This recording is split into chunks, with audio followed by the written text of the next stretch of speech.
George Hollich, and in fact, I want to tell you a little bit about who I am, because you know, we don't get enough stories in here in this class every now and again. I'm sitting here, and you think, who the heck is this crazy professor standing up in front of you today? Well, I want to tell you a little about where I came from. I grew up in a little town near Hershey, PA. How many people have been to Hershey? Ever seen Hershey? What's it famous for? Chocolate, you're right, Hershey's chocolate. You know, it's Hershey chocolate, real milk chocolate, right? It's cool. And yes, in case you were wondering, the whole place does smell like chocolate. You think it would be fun, but try and eat a steak sometime while smelling chocolate. It's not as fun as it seems, right? And yes, in case you were wondering, the streetlights are shaped like little tiny Hershey kisses. There they are. Wild and crazy paces, Hershey. And of course, no, during the summers, I did not serenade the chocolate bars in the musical review that they present at the park. But my sister did. Very strange, kind of crazy place is Hershey. In fact, it's the entertainment capital of Midwestern Pennsylvania, I guess. And in fact, one of my earliest childhood memories is standing in front of a large group of people singing to them about Hershey's chocolate. So, you know, my parents were kind of crazy, and they put us up in family shows to sing and to dance and do all sorts of crazy things to other people. But I've often credited that to why I can stand up in front of you guys today. Because my parents thought that it was natural for a 2-year-old to get up and sing and dance in front of people. I see nothing wrong with standing up in front of 150, 500 people in a classroom like today. So that's pretty neat. And I sort of thank my parents for that. Pretty neat story. And now you know a little bit about me. You know about my development from the sort of starry-eyed actor, little 2-year-old, to the nutty professor you see standing before you today. And in a sense, that's what developmental psychology is all about. It's about quantifying how did we get here from there.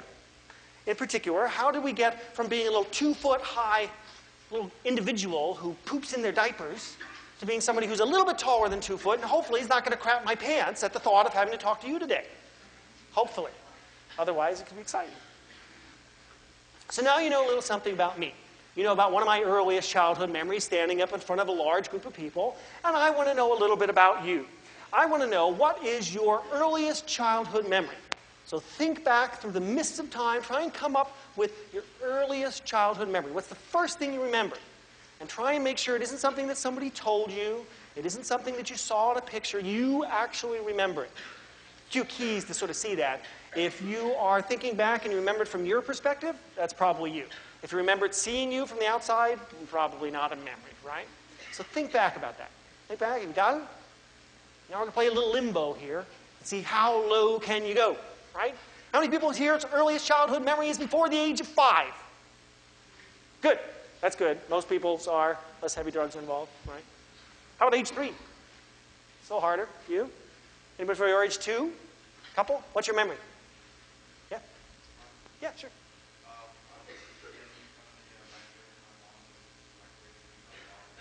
So just standing in front of the microwave, checking out the blog. Anybody else's? No, not the blog, the thing that was being cooked. Checking out your blog. Wow. Like one of those E-Trade babies, I guess. Bottle. Yes, she was microwaving a bottle. Okay. No, I got that. Yeah, I mixed it up. Good. Other childhood memories.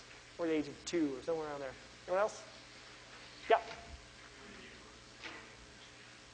Yeah, going to the emergency room to get what? Pneumonia. Had pneumonia. Now, actually, you know, it's sad, but this is actually one of the things that some of your earliest memories tend to be either very traumatic or very, very happy. Going to the emergency room because he had pneumonia is one of those things that kind of sticks with you. If it's really traumatic, you think that kind of sticks. And we call that flashbulb memory. And Dr. Nan will come talk about that a little bit. That, you know, if something's really traumatic, it kind of, everything about it gets sort of flashbulb right in there, maybe. Anybody before age 1? Past lives? Really? What do you remember? Crawling. It could have happened around 1 or 2, about 12 months, but that's cool. Crawling kind of thing. First achievement, great joy. Yes, I'm crawling. Yeah, that's good. Hey, you know, thank goodness for small things. But why is it, though? Why is it that nobody remembers birth? That was pretty traumatic, right? You think you'd remember it. You know, like, whoa! Hi, everybody. Look, lights, Sammer. Mom, what? Scarred for life. What's going on? Why is it? Why is it you don't remember your birth or much things before 1? Why is it that of all these college-educated folks getting a college education, you can't remember something simple like what you're doing when you were age 2? What's going on there? Why do you think? Why is it that we can't necessarily remember? And by the way, that's called infantile amnesia. Nobody really remembers what happened before the age of 1 or 2. What's going on? Why is it you can't remember that? Why do you think? What's that? It's not important to remember. You don't need it. Well, birth, that'd be kind of fun. It's not important. It's a possibility, for sure. And remember, we're scientists. We just heard last week and the week before about the scientific method, coming up with hypotheses.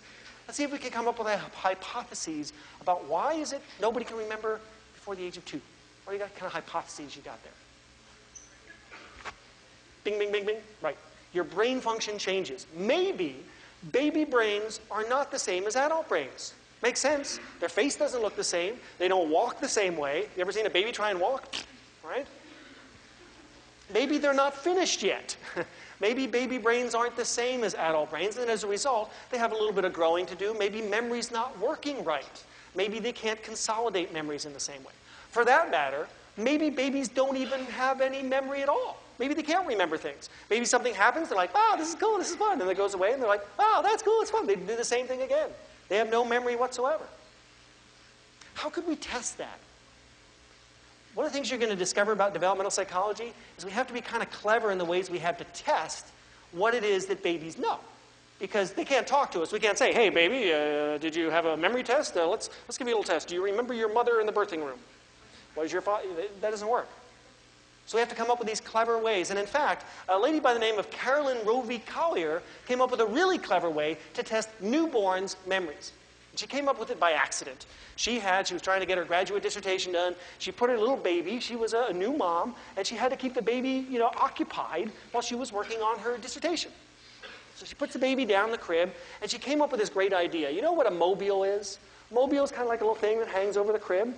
And Karen Roby Collier said, well, mobiles are cool. They're interesting. They're exciting. Why don't I tie a string from the mobile down to the foot of my little baby, and then the baby can, control the mobile. So the baby can sit there and, kick away and be like, wow, this is kind of cool. And the mobile's, flipping around, and the baby's like, wow, this is amazing. It's so cool. Video games for kids. Can't give them a Nintendo, so you give them a mobile with a string. Right? And she did that. And she noticed after a couple days, every time she brought the baby in and got ready to tie the mobile on, the kids started kicking. The kids are like, oh, yeah, this is good. This is going to be great, man. Going to kick. And then, so what does that mean? Baby has memory. Baby goes, oh, yeah, now I've got it. I know that mobile means kick time. And so she said, this is great. I can test babies' memory. I can show other babies' mobiles and then let them go away and then bring them back at various time intervals and see whether or not they learn it, whether or not they remember the mobile. So it turns out if you take a newborn baby and you let them play with the mobile for a while and you take them away and bring them back a day later, they'll kick like crazy. But if you bring them back about a week later, no kicking. So babies do have memory. They just don't have a good way to remember it for very long. Now, of course, as they get older, they can remember things for 2 or 3 months. But pretty much before the age of 1, babies' memories are pretty short. And part of this is probably because of something I studied, language development. Remember, infants don't talk. And language is one of the ways where we reinforce our memories. You can sit down as a parent and say, hey, remember when I hung that mobile above the bed and you started kicking? The baby will be like, yeah, I remember that. If you don't have language to help you remember it, bye-bye, it's gone. See how that worked? Carolyn Roby Collier coming up with a clever, intelligent way to figure out how it is, what it is that babies remember and when. And that's kind of the thing I want to give you over these next 2 classes. A class goal, a hands-on appreciation for developmental psychology as a science. Oh, I'm sorry. I want to get one thing out of the way first. Yes, kids are cute. These are our subjects. This is my kid. You can go, aw, right? Aw, he's nice. Aw, very good. See? They're great. But developmental psychology is concerned about scientific sorts of things, scientific questions. Questions like, how? How did babies get so cute? When did they get to be so cute? Why are they so darn cute? Right? Things like that. And then we can answer these questions. How? Well, maybe they're so cute because of the genes, because of their parents. That's what you heard about last week. That must be why they're so cute. They've got adorable parents. Of course they'll be adorable. I like that solution. We can also look at things like when, developmental trajectories. When did they get so cute? Pretty much babies are cute from birth. All those little babies come out and you're like, oh, it's so adorable. Right? Cute little baby. And then the other big question is, why are babies so cute? And think about it. There could be a reason for that. Babies are pretty darn helpless. If they weren't so cute, if they didn't inspire us, a natural tendency to want to cuddle and hold and take care of them, they'd die, right? Nobody'd take care of them. And in all cultures, all over the world, even the most stoic English person, yes, the babies are very cute. And then they see a little baby, and they're like, oh, it's so cute. Right? Why does that happen? To keep the species alive, to keep the species going. In fact, imagine if the baby was really ugly, wow, not going to happen. Nobody's taking care of it. It would be bad. You want to pick them up and care for them. So maybe nature has prepared us to take care of the babies. Maybe that's why. Maybe there's a reason why we find babies cute. You see a little bit later, cartoons tend to draw people with big eyes and big heads, and we find them cute. Just watched Bambi the other day. Oh, what a terrible, heartbreaking movie. Big eyes, big head, everybody thinks it's cute. Here's a few more developmental questions that we typically ask. Questions like how? How does our experience and our genetic makeup determine who we become? This is called, you've probably heard about this, the nature versus nurture debate. How much is genes? How much do the genes of our parents make us into who we are? How much does the nature, the upbringing, determine what we do? We also like to look at, in developmental psychology, developmental trajectories. When do certain things happen? How long are young kids' memories? At what age do kids first begin to talk? When do they first stand? When do they begin to walk? Things like that. And of course, why is it that some kids have all the friends? I've been a parent. It's really frustrating. My son, Sebastian, he's a great guy. I love him, to death, of course. But he's really shy. He kind of stands in the corner, like, oh, hello, at least initially. And you just breaks your heart. You're like, go out and play, little kid. Run free. Doesn't happen. Why is it that other kids have all the friends? Now, our second son, Julian, is the exact opposite. He's like, hey, everybody. Hi, I'm here. Thank you very much. And he has all sorts of friends, and he's very cute, and everybody talks about him. So what is happening? And isn't that going to lead to different developmental trajectories over the course of their lives? One who's really shy, well, maybe he'll start reading lots of books and become a professor. Maybe. Or maybe the kid who's really outgoing becomes some kind of politician or a lawyer or a stage actor or something like that. A few more developmental questions. Developmental questions can be divided into 3 categories. Basically, how do we learn to walk? How do we learn to talk? And how do we learn to act around others? Okay? And when we're talking about those 3 categories, what we're really talking about is, as your book talks about, physical development. Walking, talking, what changes over time, we look at that. If we're talking about talking, we're talking about cognitive development. What's going on inside the kid's head to make them figure out what are they thinking. And then how they learn to act around others, we're talking about social development. And one of the things that's really interesting about this, to me anyway, is that developmental psychology is interdisciplinary then. Because when we're talking about things like physical development, we're really talking about psychobiology. When you heard Professor Kinsey come in and talk about genes and how physical development and things like that, you're talking psychobio, things like that. And when we're talking about, that's physical development. And if you're interested in cognitive psychology, anybody here interested in cognitive psychology after hearing Jim Nairn talk about it? Sounds pretty cool. That's really cognitive development. People study cognitive development, study thinking, change in thinking over time. And if you're interested in social psychology, anybody here think they might be interested in social psychology at some point? Studying how to manipulate people and make them, relationships and friendships and things like that? Pretty interesting topic. And that's social development too. How do kids learn to make friends? The difference, of course, is in the process. Social psychologists study you all, college-age kids. Developmental psychologists study younger. In fact, kids aren't born walking. If you're a psychobiologist, you study what we guys look like, but if you're a developmental psychologist studying developmental physical development, you look at how they develop over time. Like I said, kids aren't born walking. In fact, how do they learn to walk? Do they learn to walk, or does it just happen? If I took a kid, put him in a little box, carried him around for the first year of their life, and then took him out of the box and said, walk, little kid, you think they'd walk? It's a trick question. Actually, they would. Believe it or not, there are certain groups, cultures, that believe in carrying the kid around in a little papoose. The Navajo Indians put the kid in the back for the first year of their life, so they've got a nice, all-expenses-paid vacation wherever they need to go, and then at age 1, assuming they've survived that long, they get unwrapped, and lo and behold, they walk. Whoa! No practice necessary. And it's a little bit like watching Bambi, right? The kid stumbles out. Does anyone know why it is that kids can walk around the age of 12 months? Why that seems to be programmed in? It's almost like it's genetically determined. Why is that? What the heck's going on there?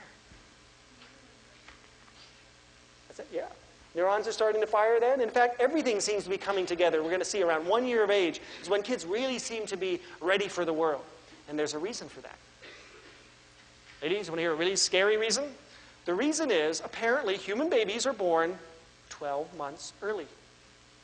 Think about that for a second. A little 9 months, you think that's long? You've got to go 12. Whoa. Yeah. The reason why we have them sooner is because the heads are so big, you literally couldn't fit them out any later than that. So nature has, for whatever reason, decided to let the kids out 12 months early into the world for the sake of a big head. And we're going to talk about that later. That maybe having a big head, having brains, is more important than being able to walk right away. But that's why at 12 months of age, babies can now toddle around, because that's about the age when they should have been born. And all the other primate relatives and things, that's the other age when they would do it. Pretty amazing. Of course, you say, wait a minute, though. I don't know about you, but I'm kind of, give me a basketball, try and shoot the hoop, like lucky if it doesn't hit somebody in the head. Some people are clearly a little bit better at it than others. So how does that happen? And for parents, one of the things we wonder, how do you make a Peyton Manning or an Andre Agassi or a Michael Jordan, right? And I find it very suspicious that all three of those folks had a lot of early exposure to their respective sports. I mean, there's pictures of Peyton Manning learning how to throw a football. His dad was a coach, really, really young. Michael Jordan, there's some where the basketball is almost bigger than he is. Right? Learn from a very young age. And you talk about these sort of sports parents. They really drive their kids. Andre Agassi's dad, I don't know, does anyone know who Andre Agassi is? He's my generation tennis player. He's a tennis player. And he's actually considered one of the best hand-eye coordination of any tennis player out there. Here's why, maybe why. His dad tied a ping pong paddle to his hand when he's in a high chair and used to throw ping pong balls at him. Here you go, Andre. And the kid would be like, child abuse? Nah, not so much. It was fun. The kid liked it, right? I mean, he clearly thought it was a fun little task to do. But here's a kid who's in a high chair getting exposure to how hand-eye ball coordination stuff works. So early exposure seems to make a big difference in these sports. Now, we're not saying that everybody that has early exposure is going to turn into an Andre Agassi or a Peyton Manning, but it does seem to be important. Early experience makes a difference in how you become. Just like early exposure to large crowds seems to make me less scared about talking in front of a large group of people. Speaking of talking, something I study a lot, kids aren't born talking. There they are. How do they learn to talk? Do they learn to talk, or does it just happen? What if I took a kid, I put him in a box, carried him around for the first years of life, and I took him out, and then would they talk? They couldn't hear? Put them in a box, stop their ears, stop their nose. Well, not their nose, that would be unfortunate. Stop their ears, right? Get them out, let them go on. Talk, kid. Think they're going to talk at that point, 12 months in? No. Because talking is one of those things that definitely depends on exposure, not surprisingly. We went over to France just last summer, and all these little babies there were learning how to speak French. They're really smart. I couldn't believe it. These little babies learn French. I can't learn French. Well, French babies learn French. English babies learn English because of their environment. They get early, extensive exposure to a particular language. And this raises the question, what do we do? Some babies, unfortunately, have what we call specific language impairment. They don't begin to talk. They're late talkers. Albert Einstein famously didn't talk till he was 3. Right? What do you do? Should we be worried about it? Clearly, we needn't have been worried about Albert Einstein late talking. He turned out to do pretty okay for himself. And then, of course, there are differing degrees of talking. How do we make a Shakespeare, a Maya Angelou, or even that guy who writes Big Bang Theory, right? Some clever little zingers that plop in there, right? So how do you do that? And here again, early exposure matters. I'm going to come back in a couple weeks and talk about language development, but it turns out, just to give you a little preview, that parents who talk more to their kids, shockingly, have kids with bigger vocabularies. Makes sense, right? If I talk to my kids about iPads and Mac computers and stuff, they're going to learn how to talk about those things. A little crazy, but they can. And of course, unfortunately, talking about social development, kids aren't born knowing how to act. This is something really, really obvious to parents or to anyone who's been to Walmart for any length of time. You just have to listen for the screams of children. I want it now. Give it to me. Why can't I have a pony? Or my kids, they see, I don't know why they put the bikes in the aisle, right? They're little bikes sitting in the aisle. You have to walk by it every time you're trying to go anywhere. And the kids jump on the bike and like, I want a bike. And like, no, sorry. And they throw a fit.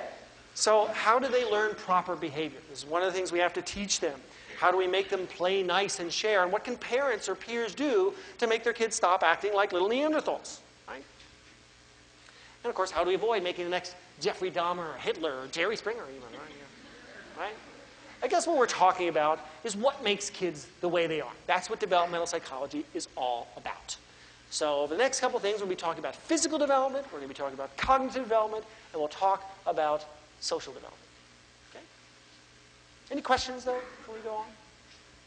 You get the idea how that works? Remember, it's a science. We have to come up with these clever little experiments to figure out what's going on inside a kid's head, what's happening over time. Okay. So let's start in with physical development. This is from conception to birth. Basically, getting from fertilized egg to baby. Birds and the bees. How exciting. You get to all pull up a chair and sit down. You should know how this works, right? And if you don't, I'm going to show you a little overview movie of the entire process. Rated X. No, we're going to skip the X part and go right to this part.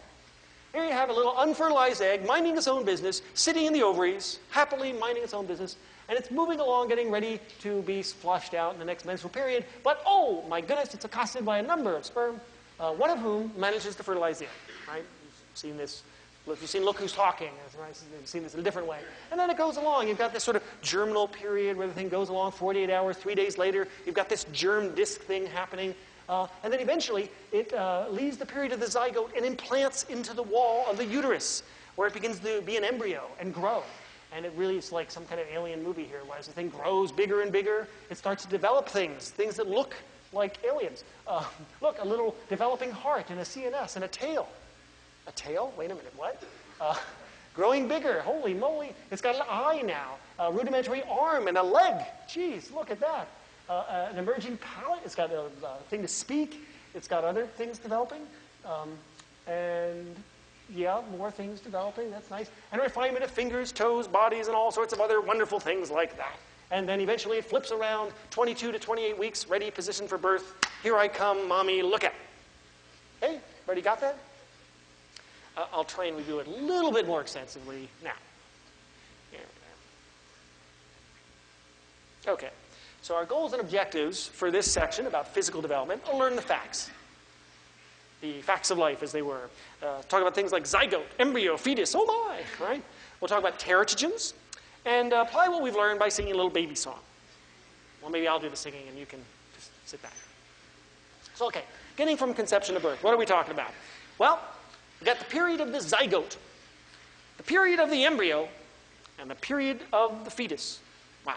So people who've looked in at embryonic development, looked in at baby development, they say, look, there seem to be 3 distinct periods of development. Period of the zygote, the embryo, and the fetus. Zygote, the embryo, the fetus. That's nice. Importantly, when you see 3 of these things, you might think they're trimesters, but they're not. They're not trimesters. What are trimesters? Trimesters are how long? For those of you playing? Trimesters, 3 months long. There are 3 of them, and you get 9 months, right? So you divide it into 9 months. It makes a lot of sense. And if you're, oh, I'm in my first trimester. Oh, I'm in my 3rd trimester. That's great. Not me, but the problem is, for developmental psychologists and for people who are looking at this, is that all the interesting stuff happens in the first trimester. All the really fascinating developmental kinds of things happens pretty much right away. Remember this part, right? Oh, here comes the fertilized egg. Sperm and egg, so happy together, right? As soon as they get together, we got a period of a zygote. That's a really funky name. It begins when the egg is fertilized in the fallopian tube, and it ends 2 weeks later when the zygote is implanted in the wall of the uterus. So here's our zygote. Believe it or not, at one point or another, this is what we all look like. Wow. Okay. And basically, the period of the zygote is the Lord of the Rings for babies. It's a long, long journey to implantation, basically. It's a long journey. You get the ovulation, the egg cell forms, comes out of the ovary, and then it gets accosted by the sperm. And about 24 to 30 hours after fertilization, the sperm makes its way down and gets into the genetic code so they can mix. And now you got mom and pop's genes mixing so happily together, like we heard about in genes. And about 36 hours after that, now there are 2 cells where there was 1. Oh, 2, so happy as 1. And then 48 hours, we've got 4 cells. And a little after that, 16 cells, then 32 cells. See what's happening? The cells are dividing like crazy, like some kind of growth. It is a growth. That growth, by the way, we call blastocyst. Something growing down there. It's also called a zygote. And when it finishes and gets implanted, we call that implantation. So the period of the zygote is this long journey as it moves its way down, getting bigger and bigger and bigger until it gets implanted in the wall of the uterus. If you look in there, it kind of looks like a little egg, doesn't it? Got a little egg going here? Yeah. See, it's like a little egg, and you see there's this sort of big round circular ball. That's known as the blastocyst, as I said. And then in the middle, kind of like the yolk, there's what we call the germ disk. Anyone guess what the germ disk is? So we've got this big round ball surrounding what looks like a yolk. What's the yolk? There's no yolk, folks. It's a baby. Wait a minute. I thought the whole thing was the baby. No. Actually, the big round part is the rest of the egg, all the baby-making factory. In fact, the vast majority of what's going on here is the body getting around to support the baby, building up, a blood supply for it, because it doesn't have its own, it will have its own blood, but it needs to get food and nutrients and things like that. And once it's implanted, now it becomes an embryo. He said if it sticks, it's an embryo. It's got 3 layers of cells. So if you look in that germ disk, there are 3 nice little layers of cells in there. It doesn't look much like a baby yet, but from the outer layer, or the ectoderm, ecto like ectoplasm, stuff that's on the outside. Ectoderm, that's where you get the hair, skin, and nervous system. It's kind of weird. I mean, hair and skin, I get that. That should be on the outside. Nervous system, not so much on the outside, usually, is it? Why would the nervous system form on the outside of the body? So you can feel things. You want nerves in those there fingers so you can touch things. You want nerves in the eyes so you can see things. And believe it or not, if you're not getting enough folic acid during development, what happens? Does anyone know? It's called spinal bifida. You're actually born with your spine on the outside of your body. And that's, again, part of the reason is because you're in the ectoderm. The nervous system forms on the outside initially and then gets covered over by skin as it goes along. Then we got the middle part. Shockingly, the middle part is called the mesoderm. Meso, from the Latin word for middle, derm, skin. And that's where the muscles, the bones, and the circulatory system comes from. All the middle kinds of stuff. And then inside is the most important stuff, the endoderm. Endo, meaning inside. And that's where the digestive system and the lungs come from. And the inside's probably the most important part because you can't live if you can't digest something to get food and if you can't breathe. So those are the parts that really need to develop first. You want the digestive system and the lungs going, even more than circulatory systems. You're okay if your fingers are a little blue. Not so okay if you can't breathe, because then they'll always be blue. Scary picture here. Here is indeed an embryo, or possibly an alien. I'm sure. I've often wondered, it's kind of a little freaky. It looks like an alien baby. Embryos are about 1 inch long, and you may notice something about this. It does look really strange. It doesn't, you don't see people walking around like that, usually. They don't say, hi, hello, how are you? What do you notice about the embryo? Big head, huge head, massive head. We call that the cephalocaudal principle. Embryos develop from the top to the bottom. Cephalo, meaning cephalitis, you have this is your head. Caudal, meaning tail. So babies develop from your head to their tail. Cephalocaudal principle. One other thing that's really important, they develop from inside out. And we call that proximo-distal principle of development. So they grow from the inside to the out. Proximo, meaning near or proximate, and distal, meaning far or distant. It's kind of like Grover. If you've ever seen Sesame Street, you'd be like, this is proximal. This is distal, right? Right? Proximate, distal, from inside to out. Okay? There we go. See that? 1 inch long. Okay, a few other interesting things to check out here. Wow, it really looks like an alien baby. I cannot believe it. What? Why does it look like an alien baby? Cephalocaudal. The head is going to be bigger. The eyes are going to be bigger. But it has a developing liver. It's got this big sac surrounding the baby. What's that called? Boy, there's an actual, if you can read it, it says it's the amniotic sac. Amniotic sac is this large sort of salt water-filled balloon surrounding the baby. Why would you need something like that? Why do you want a nice protective balloon around you? Oh, maybe for protection. Mommy's kind of big. She like bumps into something. You want the baby to be like, ooh, this is kind of cool. In the water, in the salt water. That's fun. And imagine if the baby wasn't. Then they'd be like, ow, and that would hurt. So it's kind of like the baby's own little hot tub, protective hot tub, for the baby to kind of hang in there. And it sits there and it develops over the amniotic sac. And at this point, the baby is now going to enter the period of the fetus, which happens about 9 weeks after conception to birth. 9 weeks after conception. 9 weeks, that's the beginning of the second trimester. All this stuff happened in the first trimester. You went from being a little ball of cells, like a blastocyst, to being planted in the wall of the uterus, to becoming a zygote with an endo-meso-ectoderm, and then you become a fetus. It's a fetus once it gets to the second trimester. And fetus, really boring from a developmental standpoint. The highlights are an increase in size. Everything just gets bigger. The baby's, feet start to develop, the systems begin to function. We actually see the baby start to move around a little bit. You can feel it kick and things like that. And right around 22 to 28 weeks of age, we have what we call the age of viability. Viable means life. If you're born 22 weeks, you could survive. Now, some babies are born a little bit earlier, and thanks to the miracle of modern technology, they can survive, but it's really tough. So somewhere between 22 and 28 weeks of age, the baby is grown enough to potentially survive. Here they are, ready for their close-up. These are actual pictures taken from inside the womb. Somebody threaded a little camera in there and is like, hey, little baby. That's fun. But, you want that first picture taken. It's good. There's some more pictures. These are from the research project that people took this. It looks great. Beautiful little baby growing on there. A few more things to know about these young fetuses. They're getting bigger. They're increasing in size. And they have a few interesting components, like langu. Langugo is basically this sort of little downy hair. Little babies, they have that kind of like fluffy hair all over the body. It's good. It protects them along with this other thing we call vernix. Vernix is basically chapstick for the baby. You ever seen babies newborn? They got this waxy substance all around them. So they have light hair and a waxy substance, chapstick. Why does a baby need chapstick? That's kind of a weird thing to be plopping onto a fetus. What's going on here? They're in the hot tub all day, right? Spend all day in the hot tub, you need some kind of chapstick, this kind of thing. And the other thing that they're doing now in the period of the fetus is their cerebral cortex begins to function. Their brain begins to start firing and wiring itself up. And it appears they are listening. So there's a fabled study by DeCasper and Spence. Remember we talked about clever ways to test infants? DeCasper and Spence had expecting moms read The Cat and the Hat to their babies while they were expecting.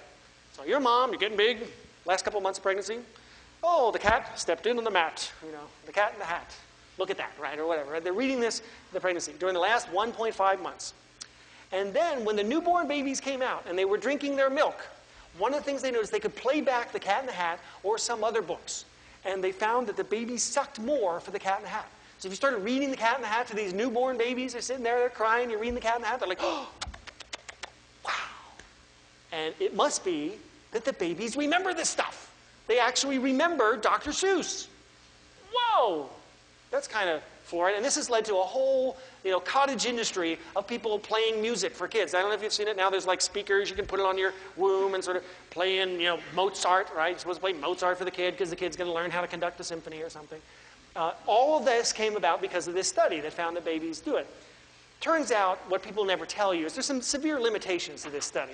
First off, if you read other Dr. Seuss-type books, they ain't going to get it. They also don't seem to recognize specific words like cat and hat. If you say bat, they look at that too and they suck more for that. Why? What's going on? Well, think about it. The baby's in this little amniotic sac listening. What they're hearing is probably something akin to Charlie Brown's parents. Have you ever heard Charlie Brown? The parents are like, because that's, if you're at the bottom of a pool, you're in the hot tub kind of thing. That's what you hear. And so what the kids are really picking up on is the rhythm. And Dr. Seuss has a particular rhythm. It's like, right? Got Dr. Seuss going on there. And they pick up the rhythm of Dr. Seuss. That's what they got. And in fact, other studies subsequent to this, and we'll talk about it a little later, have found out that people pick up the rhythm of their native language. They can recognize English from Japanese, for example, but not English from Dutch, which share the same rhythm. So babies are listening, they're remembering it, but they can't really hear it.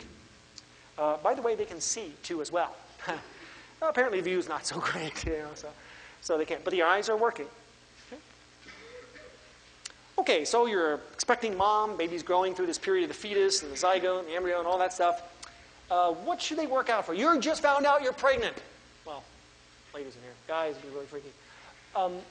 What do you do when you're pregnant? Do you have to do anything different? Still do fencing? What else? Are there things you shouldn't do? Or the things you shouldn't eat or ingest? What have you heard? When you're pregnant?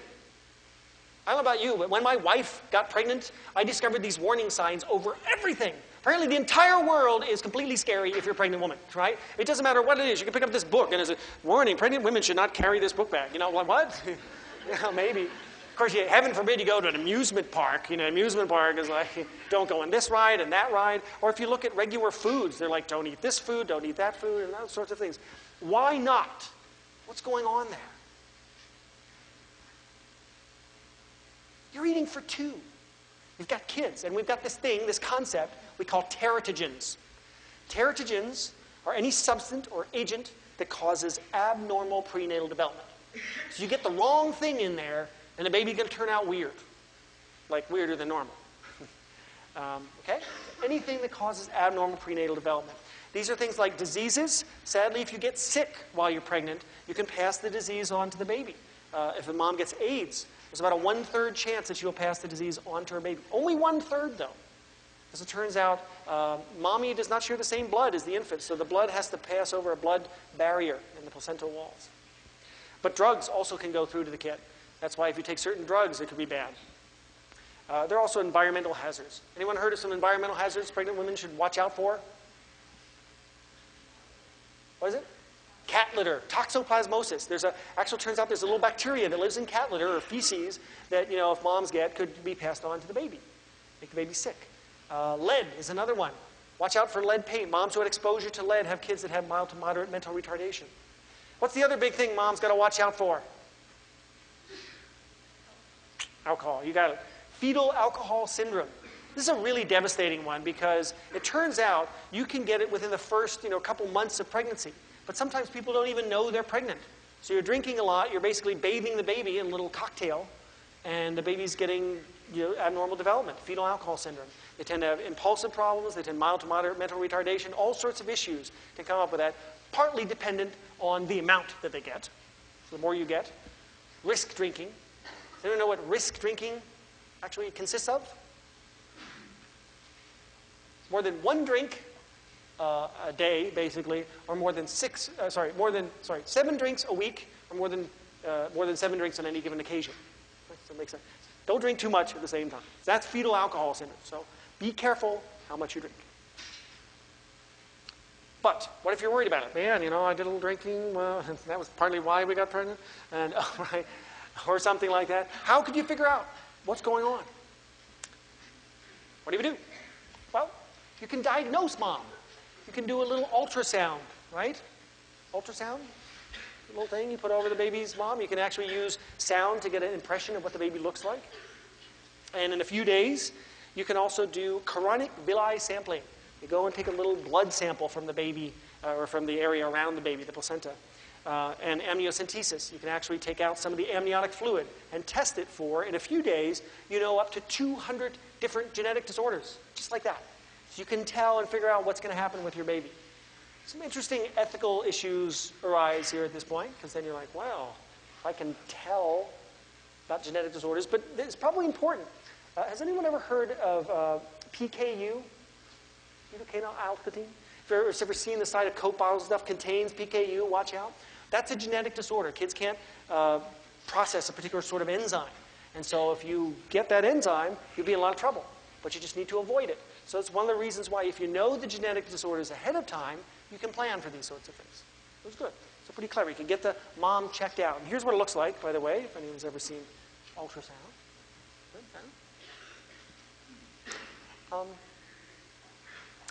So let's have a little review. Think back. Fertilized egg is called a what? Wow. Zygote, right? The cluster of cells near the center of the zygote that ultimately develops into the baby.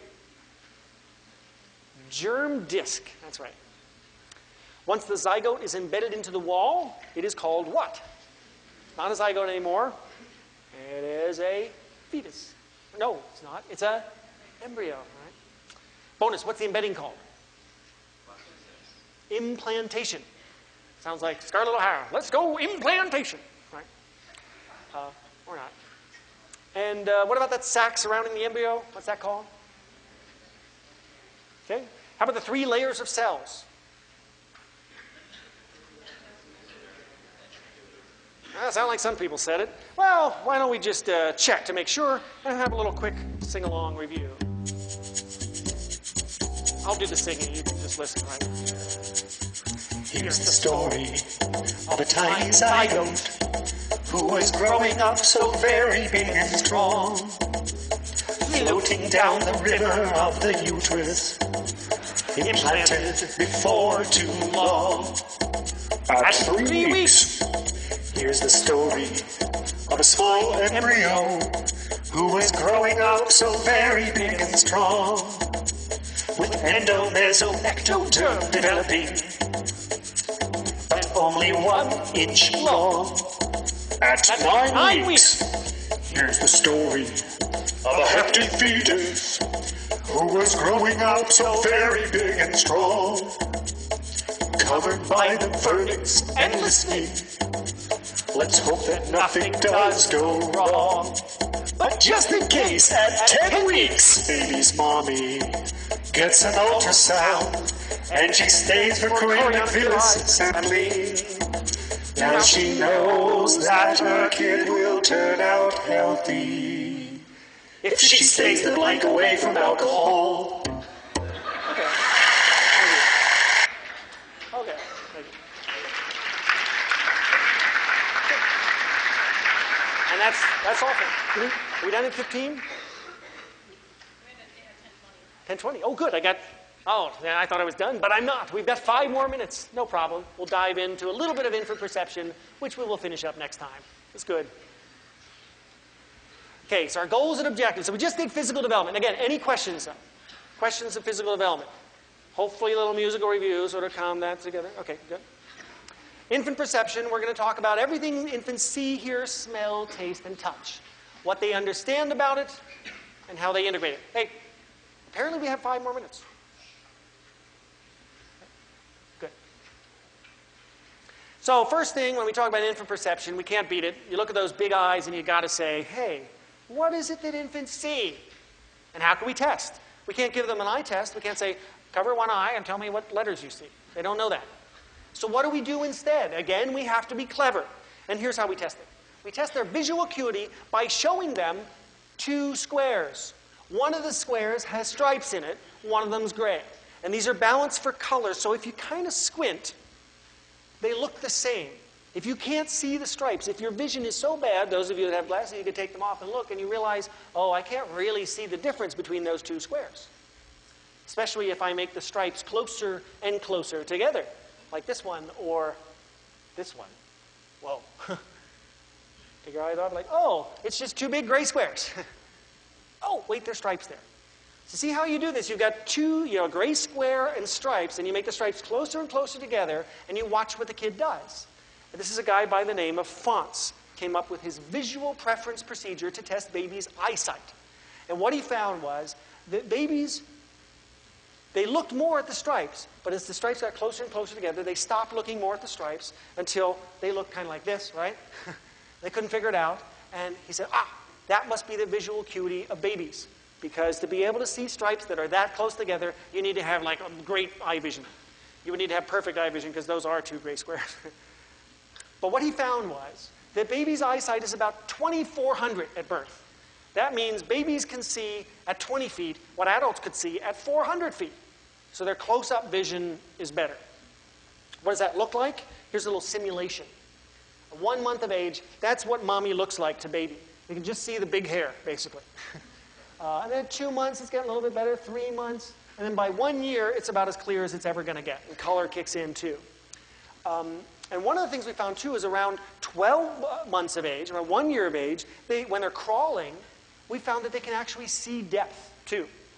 So they tried this it's a classic study in developmental psychology. Has anyone ever heard of Eleanor Gibson and the Visual Cliff? Sounds like a band, right? Yeah. Eleanor Gibson and the Visual Cliffs. A good name for a band. Well, what she did is she created a visual cliff. And she tried it out on goats first. That's good. But basically, it's a big cliff. It's a drop-off. It looks like a drop-off, but luckily, there's this large plastic sort of glass over on this section here. So here we have, this is glass. And the baby or goat could walk on that safely without any danger to themselves. But what they would do is they would have mom come over to this side and say, come here, little goat, or to the baby, come on over on this side. And you can see the glass in that picture. Like, come on over, baby. And not surprisingly, the little crawling babies get to the edge of this visual cliff, and they're like, no. Right? And this is, again, a little experimental hypothesis. Apparently, babies see depth. Because if they couldn't see, they'd just be like, whoa, right? And this is cool. This is one of the earliest, most popular studies of infant psychology. My advisor knew about this study. That's how old it is. She knew about this study, and in fact, a sort of funny story, when she had a baby, she's like, oh, babies know about visual cliffs. I can just put him down on the table. I don't know why anyone bothers with crib sides. Oh. Kids fine. Because it turns out if she'd read the study a little bit more carefully, it's like 60 to 70% of kids do it. Not all kids do it. Oops. That's why you have to read those studies carefully, folks. Not all kids do this. The other thing that happens, though, is kids are klutzy, too. Like, even if they could see the drop-off, the kid could still slip. So please do not put them in a crib that, we'll hold them in. That's important. But it does indicate that babies can see depth. That's kind of cool. And next thing to check out, what do infants hear? Can infants hear? Again, we can't put the little headphones on their head and say, do you hear this tone? Boop. Doesn't work so well. So there are a couple ways to test that. How would we know? And here's a critical concept. I'm actually glad this is coming now because it turns out this concept of habituation is definitely going to be on the test. So you might want to know about this. Habituation is when you present the same stimulus over and over and over again until babies get bored. We call that habituation. That's what happens when professors talk to you too long. You're like, oh, bored. But it's useful because you can test something, because if you make a little change, then babies notice there's something different, and they'll perk up again. And orienting then to something new means that kids have noticed the change. And rapid habituators tend to be smarter. So people who get bored faster are smarter. It's pretty cool. And last little thing, they've done this to test infants' hearing. They played them little sounds. So they play them a ba, and they go ba, ba, ba, ba, ba, ba, ba, or whatever. They're going ba. And the babies are attached to a little pacifier, and they're sucked. And eventually the babies habituate. They get bored.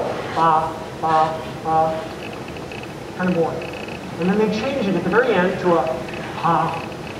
And the babies are like, oh, ha! Right? And from that, we can indicate that babies actually hear, and they can tell the difference between ba and pa. Pretty neat stuff. Pretty clever. Okay, so you guys are done. Get out of here. Don't forget about habituation. We'll see you next time. Finish up.